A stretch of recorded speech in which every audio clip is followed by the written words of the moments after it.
So before being a minister, I was, of course, a congregant. And I remember once being in a service when the preacher, for A Time for All Ages, invited all the children to come up. There were steps leading up to the chancel of this particular congregation. So he had them sit on the steps, and then he talked to them about if they could go back in time and stop someone from growing up and doing evil, would they? I'm sure we've all done this thought experiment, probably like in our 20s or in our teens, late at night with like deep soulful music playing or drinking something we shouldn't drink. And of course that most extreme version of this would you or would you have is the classic, if you could, would you go back in time and kill Hitler before he did what he did? And my answer to that was always no, I'd become his friend and try to change his ways. Right? I'm not the only one, don't pretend I'm the only one. And then if I couldn't change his ways, okay, yeah, maybe eventually before he could do what he did, then that inevitably led to, but if you changed history, then a goat wouldn't have been born in India in 1965, and then the tide wouldn't have been as high in October of 73, and you never would have born, and you couldn't have gone back, and you couldn't have stopped him, the movie mind travel thing. But the heart of the question remains, which is, if you could stop something evil, would you, if it meant doing something evil yourself? My recollection is that this particular minister was trying to argue that as Universalists we would never do that affirming the inherent worth and dignity of every being and our inherited belief in universal salvation means we wouldn't do an evil person in, just on the off chance that maybe that person would grow up differently for having known us, or that we wouldn't do an evil person in because in doing so we become evil like them. And this minister once said that there's no relative morality, that killing is killing in every circumstance. And I always struggled with that, I have to be honest. I agree that we don't believe that each of us is destined to become a particular thing or live a particular life, and that one change in circumstance for any of us could mean a drastic change in how our life unfolded. But I also do think there is a certain degree of moral relativity, meaning that circumstances change the meaning of certain actions. Our legal system believes this too, right? That self-defense is different than premeditated murder. But many people read our first principle and our universalist theological heritage and take it to mean you can do anything you want, there are no consequences, all choices are equally valid, all people deserve joy and happiness at all times. But that's a pretty simplistic reading of our relatively complex theological background. Recently, I encountered an essay by someone named Ben Rast, who is clearly, based on his writings, a Trinitarian Christian of a relatively literalist or fundamentalist persuasion. And he writes this about Unitarian Universalism. Unitarian Universalism is a liberal religion that claims to be born of the Jewish and Christian traditions. They believe that personal experience, conscience, and reason should be the final authorities in religion. The UUA website states, in the end, religious authority lies not in a book, person, or institution, but in ourselves. We put religious insights to the test of our hearts and minds. So far, so good, right? But he continues, in other words, the UUs espouse a humanist belief of each individual in a position superior to God or Scripture. The UU believes that each individual's spiritual path or truth should not be hampered by a creed or set of rules. It describes itself as a free faith. Past this, it is hard to be very specific. If the UU cult believes in anything, it is everything, and it stands for nothing. Phew, he wrote, phew.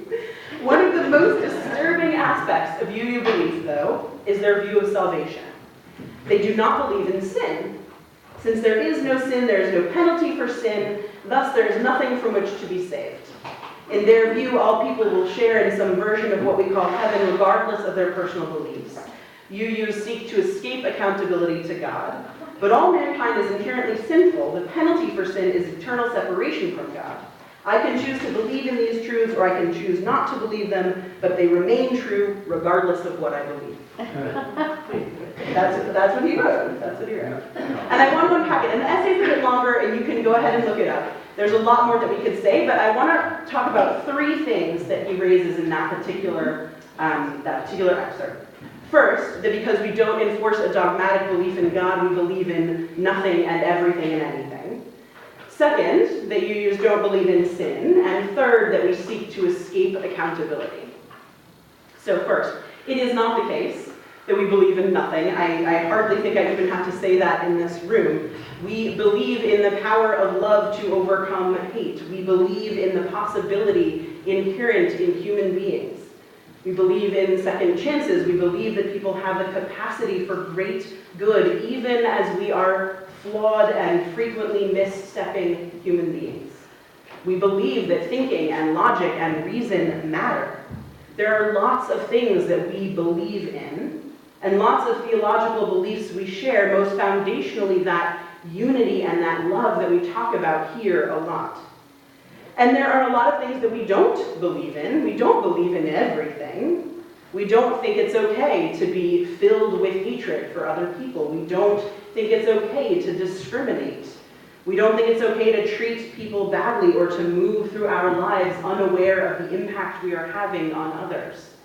We don't think it's okay to be selfish and hold tight to what is ours so that others suffer. It simply isn't true that anything and everything goes here. This criticism, though, and the other two about sin and accountability were leveled at Universalists long ago, too. If everyone is saved, then you can do whatever you want on earth and it doesn't matter because God doesn't care. There's no such thing as right or wrong, no such thing as sin, but that's just not right. That's just not what they actually believed. It's not what we believe. We do believe in sin, we just don't believe in original sin. We don't think humans were born stained because God was angry at us. We don't believe that the only way to make that sin right is by believing certain things about God or Jesus. But not believing in original sin doesn't mean that we don't believe in sin. Sin as evil. The evil that human beings do to each other, to themselves, to the earth. We know that in our own lives we have at times made poor choices, treated others unfairly, been party to systems of oppression. We see that there is sin in the world. To pretend otherwise would be to willfully ignore what is blatantly obvious, or to hold no moral center at all and to think that all manner of unkindnesses and violences can be done with impunity. We believe in sin. We're just pretty clear that the way to be restored is not through God alone, and that sin has much more to do with how we act than whether or not we believe certain things about God.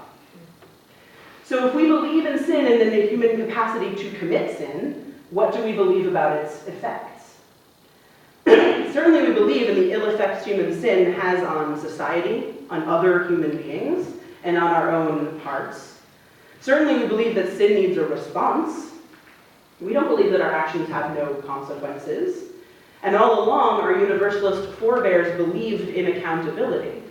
They believed that their God cared what humans did, cared that humans behaved rightly, morally, ethically. They just didn't think that that God would ever write anyone off for eternity. That was the difference. That eternity piece was the difference. They didn't believe that anyone was past redemption. But they definitely believed in repercussions, and not the least of those was, of course, appropriate punishment for wrongdoing in the context of an earthly society.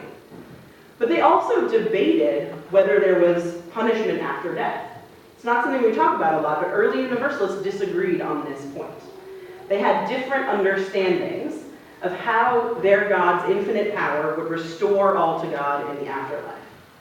Ultra-Universalists, that's what we call them, believed that upon death, one was instantly restored to God. Instantly. Restorationists believed that God would exact restitution in the afterlife, but only for a while. Maybe a week, maybe 100,000 years, but not eternity, right? Never eternity. Although the Universalists of the past didn't always agree on exactly what the afterlife looked like, they agreed, at the very least on this, eternal damnation wasn't something we needed to worry about. The Universalists made endless analogies to try to get people to understand, and you heard two this morning, right? The washerwoman with her mop. Not waiting until the floor is clean before being willing to mop it clean. It's a really elegant comparison, actually. Or that wonderful question of his, in which God is the parent washing a dirty child, and do you wash the child because you love it, or do you love it because you've washed it and it's now clean? The parent analogy is, I think, one of the most powerful. When we think of a loving parent, the best kind of parent, the kind of parent we wish we had, or the kind of parent we hope to one day be, it's the parent who, at the end of the day, is able to give you the hug and say, I love you. The kind of parent who, when you misbehave or break a law or commit an egregious act of violence or immorality, has their heart broken by your misstep, who allows you to experience the appropriate punishment at their hand or the hand of the justice system, but who still is able to say, I love you, right? Who's able at the end of the day to give you the kiss for doing the best you can and trying as hard as you can in this challenging world. Universalists were not law-breaking, immoral, devil-may-care folks. They were people whose theology of a loving parent God led them to want to create on this earth a reflection of that love for all humanity. Universal salvation meant everyone, and if everyone in God's sight, male, female, black, white, all nationalities, all theologies even, was saved, then the Universalists believed they had to act that way in the world, aware of that fact, that everyone they encountered would one day be saved. And so they were abolitionists, and they were among the first denominations to ordain women, and we, as their inheritors, have been on the forefront of widening the circle of love and justice. And I've been thinking a lot about our Universalist heritage these days, because it feels to me that we're faced with a much more immediate reality than the, would you kill Hitler if you could back in time, travel conundrum. We're faced, many of us daily, with the question of how to think about or feel about and how to actually interact with people whose political, theological, religious, you name it, positioning is very different from our own. What does our universalism call us to with that uncle of ours who thinks that America's border should be closed to refugees? What does it call us to with our kid's friend's parent who says something racist or misogynistic on the playground? And what are we called to more broadly in this very divided nation we now live in? Are we called to sympathy and understanding? Are we called to righteously standing up? Are we called to ignoring the other side? I don't think I'm alone in wrestling with these questions. Now, on the one hand, I feel quite strongly that it is not my job, not as a universalist nor as a progressive, liberal-minded citizen, to excuse or validate racist, misogynistic, xenophobic positions. That is not my job.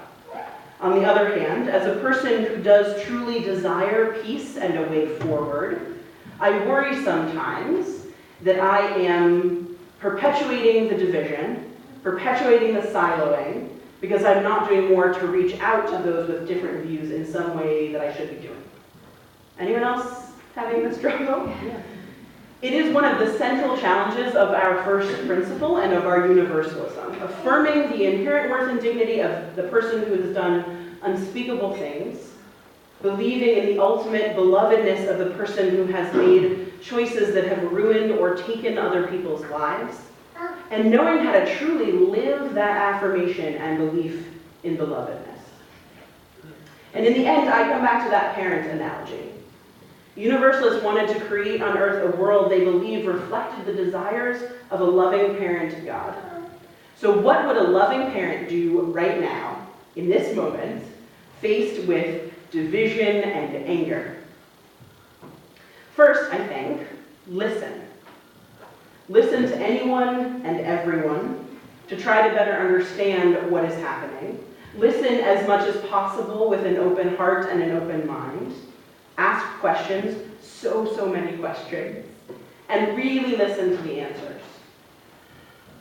I think also remain principled, meaning listen to those answers, but don't pretend that there's no such thing as facts, or that all positions are equally valid or reasonable, or equally moral, because in truth, they aren't.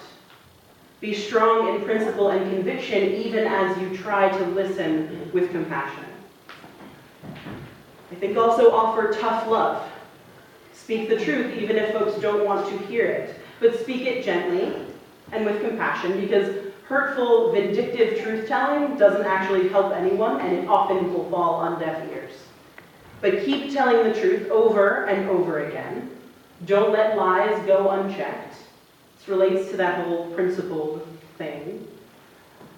Lead by example. It's another one I came up with. Don't ask others to do what we won't do ourselves. Live in the world in loving, open-minded, open-hearted, and principled ways so that it becomes clear to other people what that looks like. Be the love we want to see in the world. That's a phrase we use in here. Stand up. This means be the love, but know that sometimes love looks like nonviolent protest. Sometimes it looks like refusing to comply. Sometimes love even looks like breaking the law if it means saving lives and families and doing what is ethically right. I know that you have probably been hearing, as I have, calls for reaching out. And if that feels right, I would add that to the list. Reach out. If that feels right and if it feels safe to you. But for many, that doesn't feel right and doesn't feel safe. So I add that cautiously, the reaching out piece. Because I will never stand up here and tell you to do something that I think would be unsafe. So if you feel that it would, then don't. And I certainly will never stand up here and tell you to tolerate hate or stand by while oppression occurs or validate these things that we know are morally wrong. We can take the high road without conceding on matters of principle, right? Our call is not to let hate take root in us or in the wider world. Our call is to stay open and mindful of difference and to remain principled, including remaining true to that universalist principle of love. I truly believe that the vision that is set out in that responsive reading we did of one world of compassion and strength and vulnerability, that is actually possible. I believe it is possible. A vision of a unified, loving, caring, and compassionate world. It's a universalist vision. And I have hope that we can get there. But we have to help it along. That means that we have to be strong and put aside hate and rancor whenever we can and work toward oneness that is still principled and righteous and ethical. May we ever be guided by the beacons of our past, working for one world filled with love. Please rise in body or spirit for our final hymn. It is number 318. We would be one. It is also a vision of what can be.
strengthen your service. We extinguish this flame, but not the light of truth, the warmth of community, or the fire of commitment. These we carry in our hearts until we are together again. If we are to achieve a vision of oneness and love, we must be the oneness and love out in the wider world. We can be that beacon. Listen, remain principled, offer tough love, lead by example, and stand up for what is right. That is what we are called to do. May we embrace that work as we go forth. Go in peace. Bless you.